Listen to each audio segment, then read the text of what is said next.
Bonjour, alors aujourd'hui je voulais juste prendre 5 minutes pour expliquer quelque chose.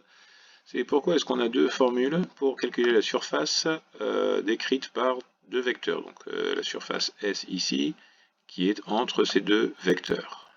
Pourquoi est-ce qu'on peut utiliser ces deux formules différentes? Alors je ne peux pas vraiment le prouver, mais je pense que je peux le démontrer.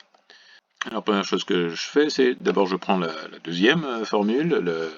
La surface est donnée par le produit des normes des deux vecteurs multiplié par le sinus de l'angle. Alors pour rappel, moi j'écris comme ça les normes, mais c'est usuellement on utiliserait deux doubles traits verticaux ici, mais bon, c'est un détail qui n'est pas forcément important, je pense.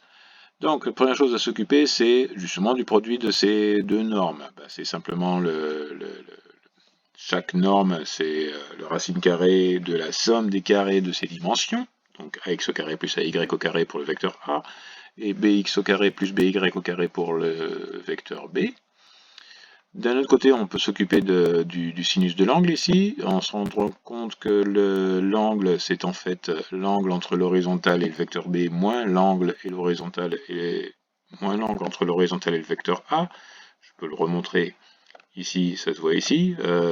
L'angle B, c'est de là à l'horizontale, l'angle A, c'est de là à l'horizontale. Donc la différence entre les deux, c'est cet angle-là, θ.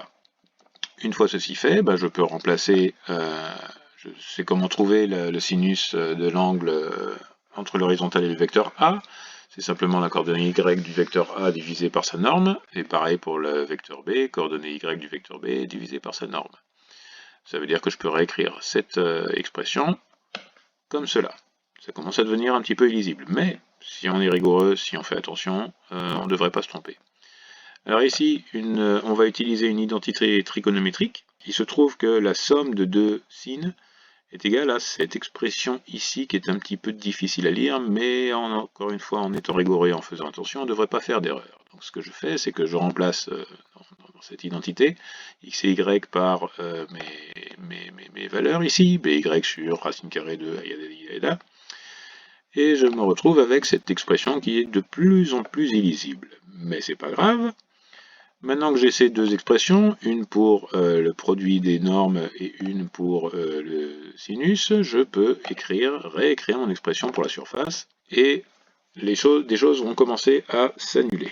Alors, d'abord je vais distribuer ces deux racines carrées dans le groupe ici, je peux faire ça, et donc déjà ça simplifie, les dénominateurs ici et ici ont disparu. Et ensuite, deux racines carrées, c'est comme deux parenthèses, je peux distribuer le contenu du racine carrée sur l'autre racine carrée. Ça simplifie encore, et je me retrouve avec ax carré plus ay carré moins ay carré. Ah tiens, les ay carré s'annulent, et pareil pour les by carré sous cette racine là. Ce qui fait que ça se simplifie encore une fois. La racine carrée de x au carré, c'est simplement ax, et la racine carrée de bx au carré, c'est simplement bx.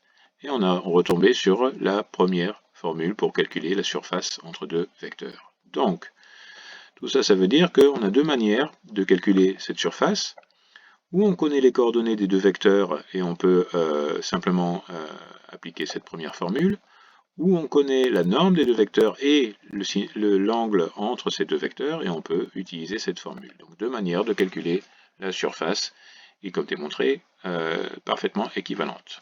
Voilà, merci pour votre attention, bonne journée.